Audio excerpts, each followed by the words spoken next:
Greetings, everybody. It's Jim. You know, if somebody were to ask me whether I like low fantasy or high fantasy when it comes to my fantasy RPGs, I would say science fantasy. I want the best of both worlds. Now, I don't want the veil completely lifted of explaining how magic works, but it's like, for instance, in the fantasy trip, saying that it's pretty much psionic is pretty cool and good enough right there. And then that lends you into the science fantasy realm. Some of the mergers that happen with science fantasy are intellectual properties like John Carter, and of course, if you want to really hit the Wayback Machine to the childhood, you can go with Thunder the Barbarian. There's just a lot of elements of fantasy and science fiction that can meld together for a really good campaign. Take it somewhere different for a little bit, and that's the adventure that we're going over here today, because it definitely does that. You're going into a different kind of dungeon today, and today I'm going to be going over with you about why you should be using Security Station from metagaming.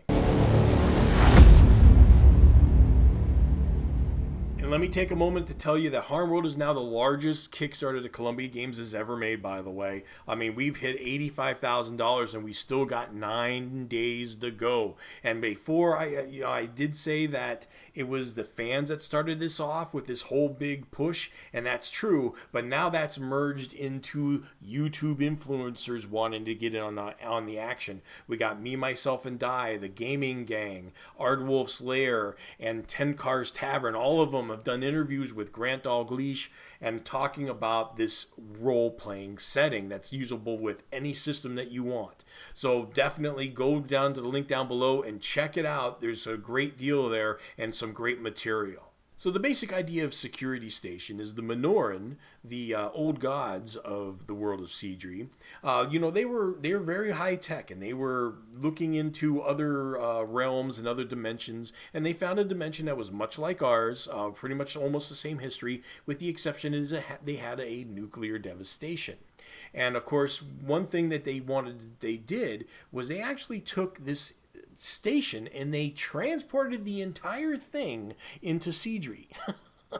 So there it is. And then the Minoran left, maybe thousands of years later, who knows. But then, after a few hundred years or whatever, it's still somewhat operational. Of course, it's been gutted out a little bit, but some animals even in there. It's just kind of wide open. And some people still try to brave in there. To go in there. And why? Not necessarily for technology, but for metal. Okay, because metal in this area of Seedry, and it's pretty vast, as I said before, is just got no metal whatsoever. It is rare. So I imagine this is continent-wide. It's just a big thing. They can't bring it in from somewhere else. They can't dig for it for some reason. Metal is very precious. And the good thing is that this is designed by John W. Colbert. And one of the things that I really appreciate about it, much like in Grail Quest, is how the stipulations of the game take place just with the creation of the characters. Because when you make your characters, they do say, again, just like in Grail Quest, that if you want a chance of survival, you can't go around with 32-point characters, really. You got to make them like 38s or so. And this is going to become apparent when you start playing. But one of the things that you absolutely do, which is tough, is you roll to see how much armor or metal you can use. I mean, can you get chainmail armor, or are you stuck with leather? Can you get a broadsword, or are you stuck with pointy sticks? So what I like about this is it actually shows you how you can have campaigns with lower damaged weapons. You like a swashbuckling campaign with pirates and such, which I know is the reason why fencing weapons were in there with cutlasses and sabers and stuff like that, because Steve Jackson's a big pirate guy. He loves this stuff, so he wanted to have that in there. But of course that gets lost in the shuffle a little bit when you go into your typical fantasy dives, because one thing you learned about the deadly system that is the fantasy trip is you definitely want armor, okay? And having a 2d6 sword will make quick work with somebody, even if they are quick with a high dexterity, they will just definitely, they get one good hit in and it's pretty much over for the other guy. So here we have the map right here, and one thing you can tell right away, it's not your typical melee wizard map, right? There is sectioned off my rooms. There's 5 different room types in the game. And the thing about that is, I mean, that changes everything as far as your weapon selection goes. All right, and I found that out really quickly that some of the choices that I had made that I usually do for a regular melee map didn't work so well when you were almost in close quarters right off the bat. So that was one thing that I liked to find out there. So I'm going to explain what happened to my characters without giving any spoilers away. There is going to be a spoiler warning, though, at the end of this video, because there is one point in this adventure that, for all the good writing that was in it, for all the good design, there was one point, and most of you already know what I'm about to talk about if you play this adventure. It's a real head scratcher about why it was done the way it was. So I'm going to go over that then at the end of this video. But for right now, no spoilers. But basically, when I rolled up my characters, and I rolled to see how many points I would get, I got lucky and I got 38, 39 point characters, and I was allowed a good amount of metal. All right, so that was important right there. And actually, after playing Grail Quest and getting wiped out with all my knights, I mean, I lost 11 characters in that game. I was kind of glad to have a little bit somewhat of an easier time, or so I thought. Early on, I lost one of my characters right off the bat. Now, one of the things that I said, because I was allowed, the story I was making up, these are really, experienced mercenaries, not just because they were 38, 39 points, but because they had all that metal. And one of the things I was going to role play with was the fact that if they met anybody else, they were more likely, if there was a choice, to come after them, have a bad reaction because they seen them with the very thing that they were in the security station risking themselves for, and that is metal. Why not take theirs, right? So I made that up. But anyway, what happened was one of my characters died right off the bat, and the other 2 characters were like, oh, we're out of here. This is out of our league or something. Like, they got really intimidated, and they wanted to regroup. But they had to find their way to get there at that point. So basically, I went through the entire map, and I was lost. I was literally lost. I mean, after doing all that mapping and stuff, it's kind of like Death Test, how you go north, but then it will say you're facing east. So you're like, it kind of messes you up a little bit. But I went through it a little bit more carefully, and we avoided any kind of confrontation whatsoever. Okay, which is something you can do. And I got lucky at points to make sure that happened. Definitely would have been toast, I think, in some areas. But definitely went in and with the idea of getting out. And that was pretty much what happened. I definitely had a lot of fun with the adventures with the little encounters that I did have to do, because everything was just written well as far as it making sense of a security station that has been sitting dormant for like thousands of years. There are some things that are working yet, but at the same time, it's been overrun by the basic creatures of Seedry at the same time. So there was just a lot of fun in a lot of different directions. You didn't know what you were going to get. Alright everybody, here's your spoiler alert, because I am going to go over the finer details of the adventure right now. So if you plan on playing Security Station, and I highly suggest you do, because it is a lot of fun, stop the video now. Alright, so basically the first thing I'll say is, the rooms in the security station, I don't think I met actually half of them. Or gotten the details about half of them, because there's so many opportunities for you to enter a room and then just leave with no consequence. Lots of that, which was actually good for my characters because, well, like I said, I only had 2 left and I got scared and intimidated. I said, okay, they're just going to try to get out. And that was it. This, I did not expect it to be that easy to avoid things. And where there were certain situations where you could avoid things, I got lucky with.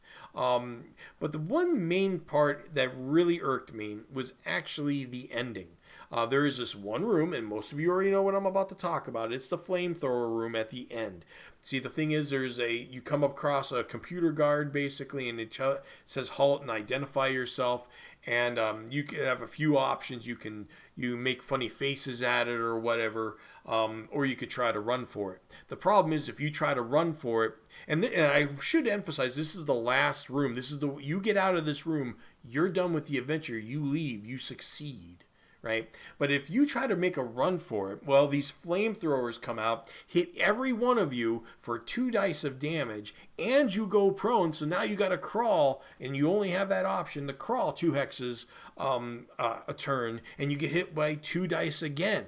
Okay. Now, as you can imagine, if you don't have armor, this is pretty much, you're totally screwed, and that wouldn't have been a problem if it wasn't for the fact you have no choice but to run for it. There's all these options that you have at the beginning about whether you say certain things or whatever. It all leads to you got to run for it. I double checked because I thought, because my guys made it, and what happened was I actually got kind of lost. I went through the entire map. I did. I was looking for things, and I'm like, okay, I can't find the way out though. I must have been missing a room, and I did, this flamethrower room. And I said, okay, I'm going to go through it now because it's kind of like death test. It would say things, it doesn't go concrete like, oh, you're going to go north, east, south, and west. I mean, it does, but then after you go north, it'll say, okay, you're facing east. Oh, okay, so I went north and I'm facing east, and now there's a room there. And you can easily get a little bit lost if you're not paying attention. So I went through the whole thing again, and I found the rooms that I was missing. So anyway, after all that, and them getting so lucky of avoiding like the dragon and stuff like that, just rolling to tiptoe across, I did. I mean, they just rolled up. No problems whatsoever. Avoiding the giant, just all those things that they did have some fights and they got out. And so I'm like, oh, they're gonna make it, And then they get hit for 2D damage. I'm like, oh, I had to see what I missed because that's what I thought. See, it wasn't the fact that it was shooting me for 2 dice of damage and stuff because I thought I'd screwed up. Because one of the things that they say, Tunnels and Trolls has a great little PDF that you can get on DriveThruRPG about making a programmed adventure. And one of the things they say is, look, if they screw up or they make a wrong choice, don't auto kill them. I mean, you might as well auto kill them in a way by having, a bit like poison or something like that. But you got to let them roll for it. Make the damage high or something like that. But give them a chance to a low one to escape. All right. So this was actually one of those things. It seemed like it was an auto death. So I thought I had clearly messed something up when I went through it the first time. I'm like, that's depressing. I wonder what I did to miss because I was so frustrated. I'm like, what did I miss? What was there a clue? Was there anything? There wasn't. And that's the worst part of it. I mean, it's like no matter what you do, no matter what choice you make, it all points down to you got to run for it. Okay, and I got a big problem with that because I was just like, it's an auto death kind of thing, and they make you roll 2 rolls if you recall, if you've played it. You make a dexterity roll, a 3dx dexterity roll, and a 3d MA roll, depending on how much movement you have. So you already got a 50% chance on that second roll, assuming you don't have armor. Let's just assume you don't have armor. If you have armor, you're screwed. No matter what in the game. So if you got a 10, you got a 50% chance to fail that, but you still got to make your dexterity check also. So this was a real auto death thing. This was a definite killer. And I was thinking, how would I have rewritten this? And I don't understand it. I don't understand the concept of it because everything else was so well written and put together. I really liked it. I don't see how this was let go. And somebody, even the editors and the playtesters didn't say, I don't know about that one, buddy. What are you thinking? But I was thinking about what I would have done, and I would have just done one flamethrower. I mean, this is assuming that the flamethrowers hit everybody. It is computers, right? So, it's auto hit in a way. I would have maybe not made it auto hit because the system degradation or something after thousands of years, maybe to make it a little easier. But if I had to make it auto hit, I would have done it to one random character and let the other guys make a decision about whether they're going to leave their buddy in the dust or they get out or whatever. Because that would have been bad enough. Somebody right at the end die. That would have been bad enough if you want to have that little game master boo-ha-ha-ha feel, but not a total party kill. That just knocks the sales out of you because of how like I said, I fought tooth and nail just with the characters I had in a way. I can only imagine if I didn't have the armor and the points, how tough it would have been. So I think that would have been what I would have done with Security Station. That was the only bottomer in the entire module that I thought was pretty good. Anyway, guys, I really think you should play Security Station. It is kind of a tougher one to find. Hopefully when I play it, there's going to be a little bit more science fiction in it because I did come up across a lot of the regular beasts, and I wanted a little bit more of the science fiction because that's what I was expecting from entering something like Security Station. But overall, you think you can find it for about $50. It's a tough one to find. I know you can find it online, the PDF. Definitely play it. Have a lot of fun with it. It's not a problem. Give yourself a mulligan on the flamethrower room, and I'll see you next video.